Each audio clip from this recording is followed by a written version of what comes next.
I'm Mike Vardy.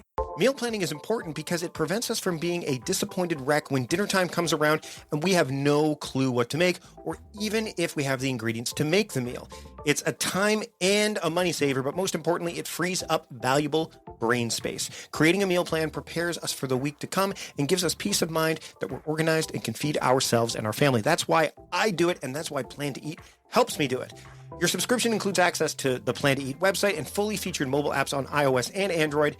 And Plan to Eat gives you the tools to clip and organize recipes from any website, the ones your family loves and that fit your dietary preferences and needs.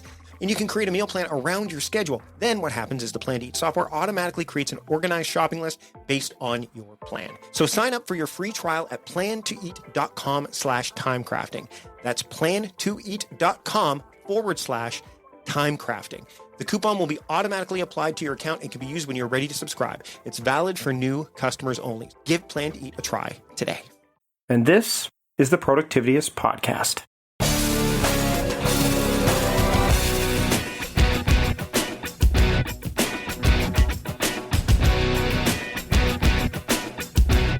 It's time for another episode of the Productivityist Podcast. Thanks for joining me today. And on this episode, we're going to talk about goat milk stuff. Yes, a bit of a punny title, but, a good pun every now and then can't hurt anybody. At least I don't think it can. PJ Jonas joins me on the show today, and she's a business owner. She's a goat wrangler, an entrepreneur, and a mother. She has, done so much with her time. And, building a business, homeschooling, figuring out what you can make with goat milk beyond just the soap, which we dive into, how she is able to do all of these things, I think is a real testament to the type of person she is. And I wanted to bring her on the show to kind of dive into how she's able to make all of this work. And so I'm not going to dive any deeper without her here. So let's just get into my discussion with PJ Jonas of Goat Milk Stuff here on the Productivityist Podcast. I'd like to welcome PJ Jonas to the Productivityist Podcast. PJ, thanks for joining me today. Oh, it's great to be here, Mike. Thanks for having me. So before we started recording, I was talking about some of the technical issues I was having today. We're recording this and I've just finished. I mean, the internet was full of gremlins, and it's almost apropos that I'm going to this interview today because you don't really work with a ton of technology per se, at least not this type of technology. You make goat, you use goat milk. You make goat milk stuff. Like, can you dive a little? Because this is something I haven't really explored too much. But you have you're making goat milk stuff. You've got a family. You're trying to get. You've got some. How do you make all this stuff work? But first off, how'd you get into making goat milk stuff? Well, I had the dairy goats because I wanted the healthy raw milk for the children. Goat milk is a lot more easily digestible than cow milk. There's a lot of benefits to goat milk. And I had my children in the bathtub one day. I was letting them splash around. And when I just suddenly looked at the baby wash I'd always used and was really upset to find the ingredients in it were all these chemicals I didn't want to use on their skin. So I was like, that's it. I'm going to learn how to make soap. And I had no idea what I was doing. I found a bunch of recipes that called for water. And I was like, forget water. I got goat milk. Goat milk is much better than water. And so I decided I was going to put the goat milk instead inside the soap. And when I did that and my husband started using the soap, his fingers stopped cracking and splitting. And that was a problem he'd had for years and years, and nothing we'd ever tried had fixed it. And just by putting the goat milk soap that we made in the shower and letting him use that, it finally fixed that problem. So that was kind of, my aha moment that I had something that I really could sell and share with others and help their skin conditions. Well, and this isn't just the beginning. This is just part of what you do because you're also homeschooling. And that's something that my wife and I have talked about, especially with the kind of work that I do where I can travel and things like that. So you're balancing the creation of you're built, you've got this brand, and you're not just making soap, you're making like cheeses, candy, like you're making a ton of stuff. We do with everything. It. Yeah. It's amazing how much stuff we turn into. So you're doing that. You're managing a household, you're homeschooling. How do you make all of that happen? There's been another guest I've had on the show named Joe Bulig, and he had a lot of irons in the fire. You've got a lot going on. How are you able to navigate your days in a way that makes sure that you're doing all of these things at a level that you feel good about?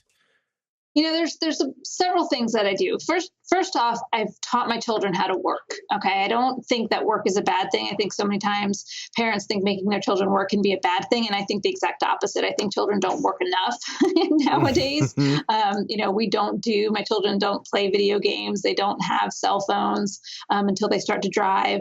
So their time is spent a lot more either doing productive work or, a lot of just free time, just being creative and thinking and building whatever they want or being out in the woods or whatnot. So that's really important because I don't have to clean the children's bathrooms. They clean their children's bathroom. I don't have to do their laundry. They do their laundry. All of those things that distract a lot of parents and having to kind of manage is, all of that's taken care of when they're young because they're taught those skills. So that frees up a lot of my time. So when did you start this process with them? Because I've got a 7-year-old. My daughter's 12. She's doing it, but my 7-year, when did you start with these guys? Because you've got. Oh no, he can totally do it. I have 8 children. We have 10 people in our family, and there was a time when my 6-year-old was doing all the laundry for the entire family. Wow. Yes. And where does now this lends into the next natural question because, and again, this is nice. My wife and I actually talked about this because she knew you were coming on the show. She goes, find out how she deals with the whole allowance thing. Is that a thing? Do you do it? Because we tend to do it where you get an allowance regardless. And then if you do extra work, occasionally you might get a little bit of a bonus stuff, but how do you treat that? Or is that it's just not a thing?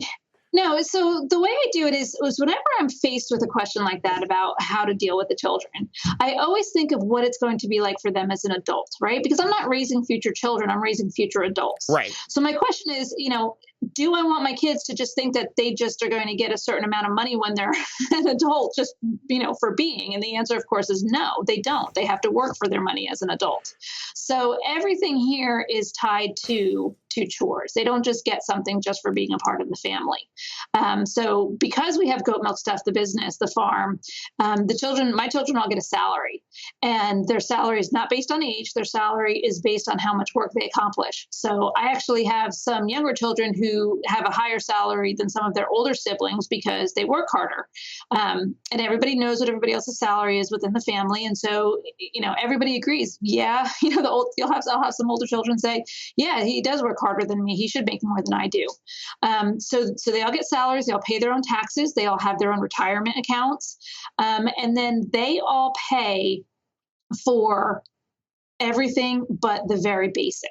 So I supply them with food. I supply them with, basic clothing. But if they want something above and beyond, then that's something that they pay for. So if we go on vacation, they pay for their vacation. If we do anything fun, that comes out of their money.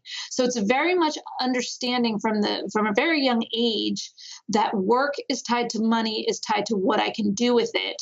I definitely stress the savings and the retirement savings in particular, the understanding of how much compounding and, that if they want to spend $10 today, that's not like forgetting to save $10. That's actually more like forgetting to save $1,000, because of compounding. So all of that kind of gets all, taught together. So that leads me to my next question, which is another kind of thing that throws out. People often, work doesn't necessarily have to be about money. And for a lot of people, some people just enjoy the work. Do you have some of your kids and some family members who have either started to shift away from it, or is it because then you start to get in the question of do they want to continue to do that kind of work? So is that even something that's come up yet? Oh, yeah. Yeah. So my oldest is 20. She's actually getting married in a few months. Her fiance works with us, which is a very nice bonus. But right now, everybody says they want to work the business. My youngest is 10, the oldest is 20, and they're still saying they want to work in Goat Milk Stuff when they're adults. So we've really worked hard to kind of grow the business so that there's enough different areas that they can be in control of and not necessarily be tripping over each other. But what I have found is I have children who are very content to just do their job, right? They're very content to just do their job, get their salary, and then do, whatever they want in their free time, whether it's reading or playing or Legos or whatnot. And then I have some children who are constantly looking for new jobs, right? So I have two of my kids this past year decided that they wanted to raise pastured chickens and then butcher the chickens and sell the pastured chickens. And I was like, sure, here's, what you're going to need for seed money. Here's what you're going to need to get started. And, this is what you're going to have to pay the business for use of our electricity and et cetera, et cetera. And the rest, all that profit is yours. So a lot of it depends on the individual child and, how much they value leisure or whatever they want to do in their leisure over how much they, enjoy doing the kinds of work that they're doing. Let's talk a little bit about the whole balance and work-life harmony thing that can happen. I mean, I know my daughter wants to be a teacher. That's what she's told me at this point. And every time she says that, part of me goes it's one of the noblest professions, number one. But I'm like, well, I teach. I'm not gonna be able to do this forever. Maybe you could teach this, and maybe you make a little bit more money, or maybe you get the opportunity to travel and things like that. But one of my concerns down the road is that where the lines get blurred between, hey, we're doing family stuff and then work stuff. How do you manage that? Because you do have a systems engineering background, right? You have some systems in play. Do the systems help dictate that, or is it more of an ebb and flow kind of situation? Yeah, so I always tell people that I have no balance in my life, right? I just don't. Okay. And I don't particularly try to on a day-to-day basis. Okay. Right. So the example I usually give is kidding season. So we have, last year we had 149 baby goats born in about a 6-week period. Okay. There's no such thing as balance. It's all the whole family does is deliver baby goats, dry baby goats off, take care of baby goats, make sure everybody, the moms are safe, the kids are safe. We know that though. We know going in that 6-week period, that's what it's going to be about. So what we do is before that happens, we take a 2-week vacation. We leave the farm, we go someplace warm, and we get off the farm.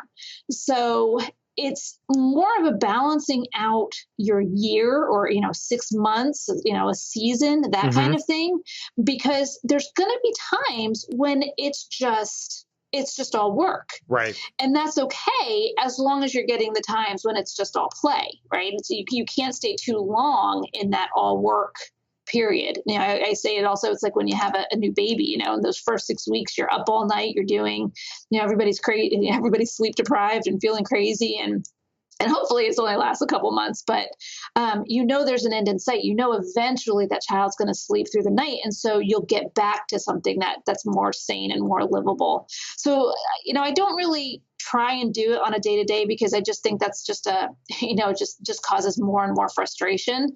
But I think that if you get to the point where you're like, okay, we've been going too hard, too fast, too long, we're all burnt out. What needs to give? What needs to change? What do we need to let go of or say no to? Because overall, you really want to just enjoy your life. Right. It's funny. My wife and I, actually our whole family, we're talking, this is earlier this year. We went to, the goat. We have like a children's petting zoo here in Victoria.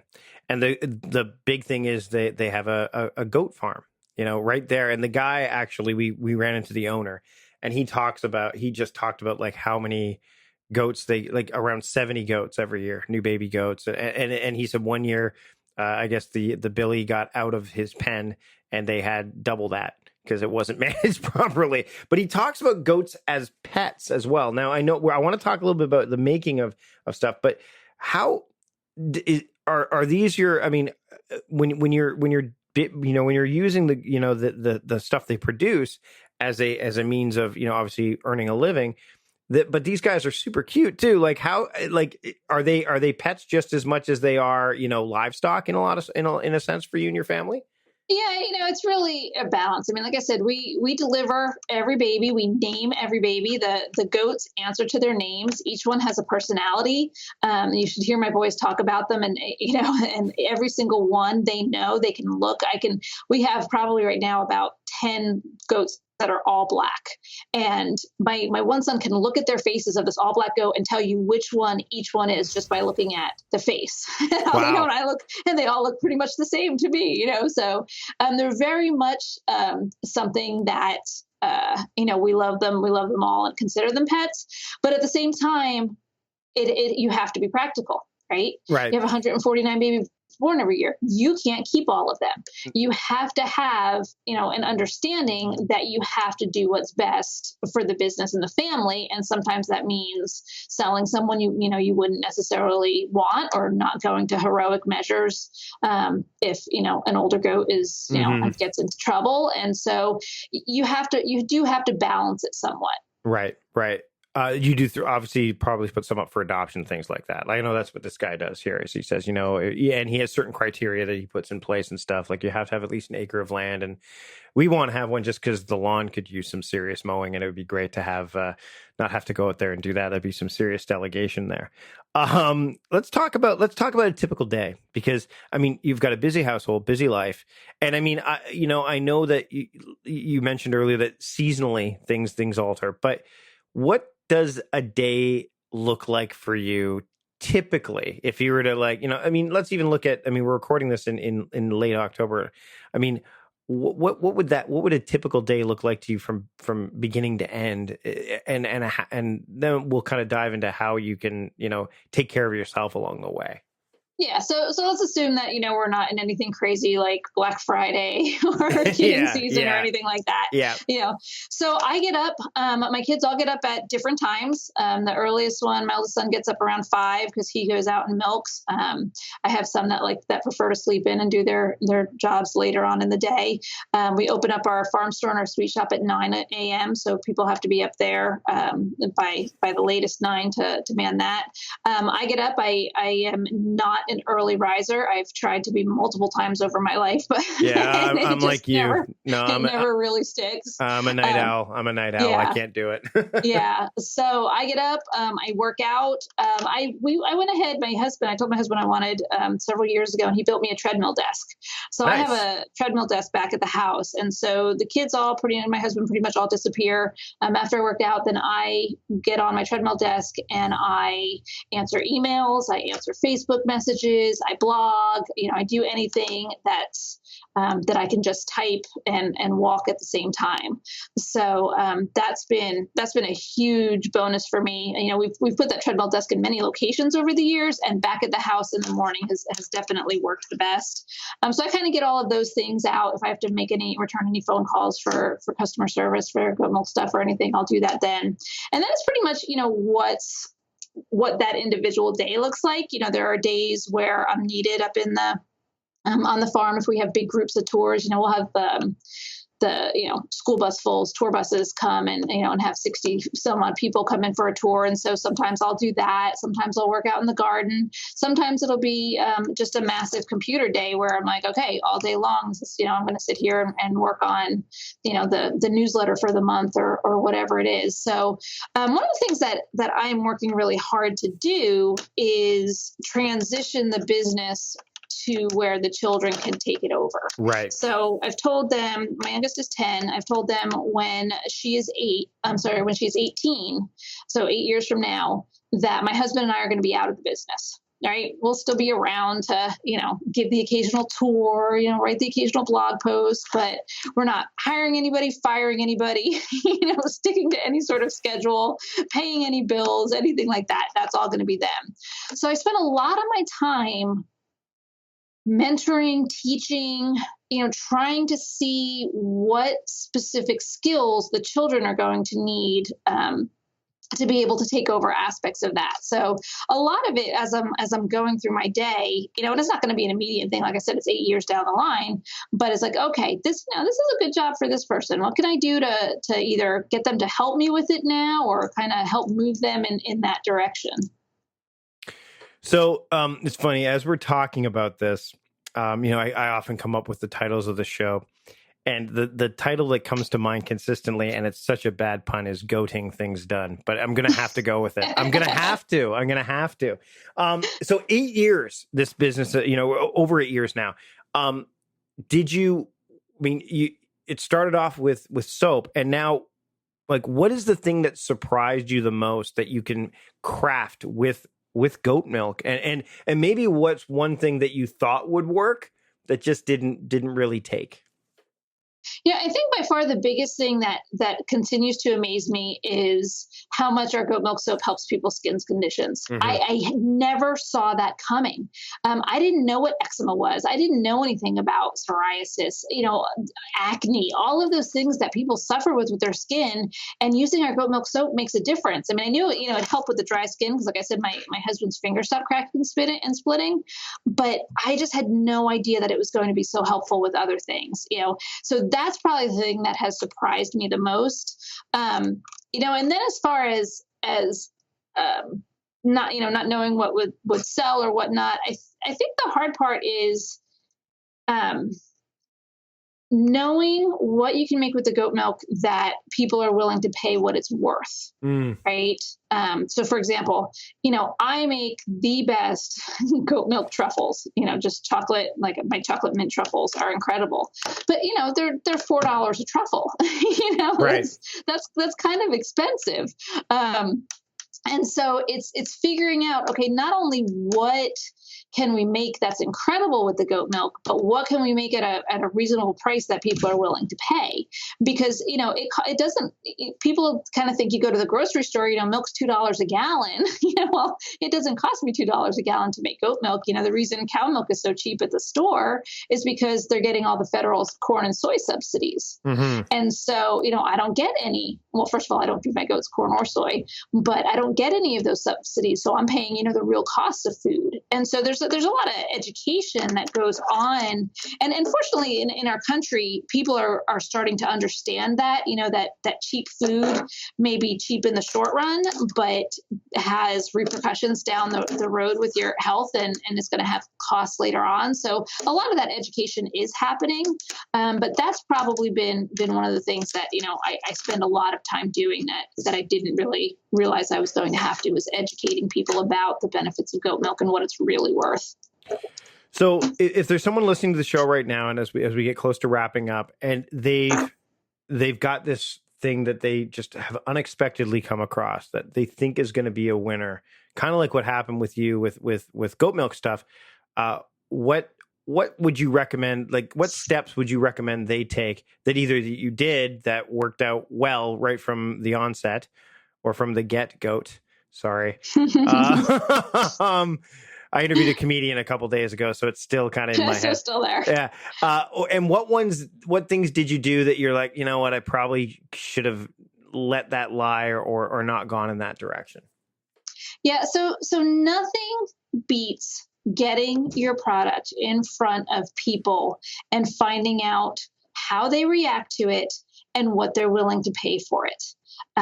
Right? Because a lot of people assume. Okay, let me tell you the story. Mm-hmm. So we made our original product was the goat milk soap, right. And we shipped that worldwide. Okay. And the whole time we were making the goat milk soap, I would hear, "Oh my gosh, your goat milk soap is so amazing. When are you making goat cheese? I want goat cheese." Right. And we heard this for years and years and years. And so we finally in 2015 got our grade A license and we started making and selling goat cheese. And what I heard was, "Oh my gosh, I'm not going to pay for that shipping." Right. Yeah, because you have to insulate it. You have to have ice packs, and mm-hmm. it's not something that you can just ship a refrigerated product. Now, people adore our cheese; they love it. They're willing to pay for it, but they're not willing to pay for the shipping for it. So you have to figure out what people are willing to do with your product. Okay, mm-hmm. And that takes just a lot of footwork, right? You can go to craft fairs. You can carry it with you and just talk to the people that you see. Be careful of your friends. Your friends aren't always they'll give you the most honest feedback. And you have to have a thick skin. You have to be willing to let people tear your product apart or tell you things you really don't want to hear. But if you can go out and kind of seek that information, I tell people craft fairs are, if it kind of fits in that genre, are a great way to watch what what people do and how they interact with your product. And you can really kind of see their behaviors, because most of us can't afford to go out and pay thousands of dollars for focus groups, right? We kind of have to do it. We have to do it the back way. So, that's really, it's invaluable. It's invaluable to figure out what people are willing to pay and what they actually want, not just what they say. I'll give you one more quick example. We were on Facebook years and years ago, and we were ordering t-shirts, and I had, 20, 30 people say, oh, I want one, and they gave me their sizes, whatnot. We went out and ordered them. And then I think like 2 people actually paid for them. Right. Right. Yeah. What people say isn't necessarily what they're going to do. You have to have them actually pay for it and put money on it to see whether people are willing to take that step. Gotcha. Hey, PJ, this has been a great episode. If you are a member of the Productivityist community, I've got a bonus episode coming up with PJ that you'll be able to check out as well. PJ, thanks so much. Where can people find more about what you do and connect with you in the online space? Yeah, so we're all over social media on goat milk stuff. But if you go to our website is www.goatmilkstuff.com. And I actually have a bonus for your listeners. If they want to go to goatmilkstuff.com/productivityist soap, and that's all just one word, so goatmilkstuff.com/productivityist soap, then they can get a free bar of soap and try it. Awesome. And I'll make sure that link's in the show notes, because sometimes people don't spell productivityist. It's a little wordy. It's a bit of a tongue twister. PJ, thanks for joining me today on the show. Thanks for having me. Now, PJ here's the thing about PJ, and it was such a treat having her on the show, and you can grab all of the links in the show notes, including that free soap offer, which I think is fantastic. After listening to her and seeing all the stuff she does, it's kind of like when I had Joe Bulig on the show, it's like, wow, you're able to do all that stuff, have a family and all that stuff. She's definitely, an achiever, and you got to appreciate that. So I hope you enjoyed this show. I had a great time chatting with her. Thanks to John Pulser for producing the show and putting things together. Thanks to my team for putting together the show notes from what I put out there from the takeaways of this episode. And again, thanks to you for listening. I really do appreciate it, and I hope you enjoyed the show. If you are a member of the Productivityist community, then there is bonus content that you can get. Head over to productivityist.com/membership to become a member, and you can learn more about all of the benefits surrounding that as well. Until next time, I'm Mike Vardy, the host of the Productivityist podcast and founder of Productivityist, reminding you to stop guessing, start going. Not goating, but going. Have a great week.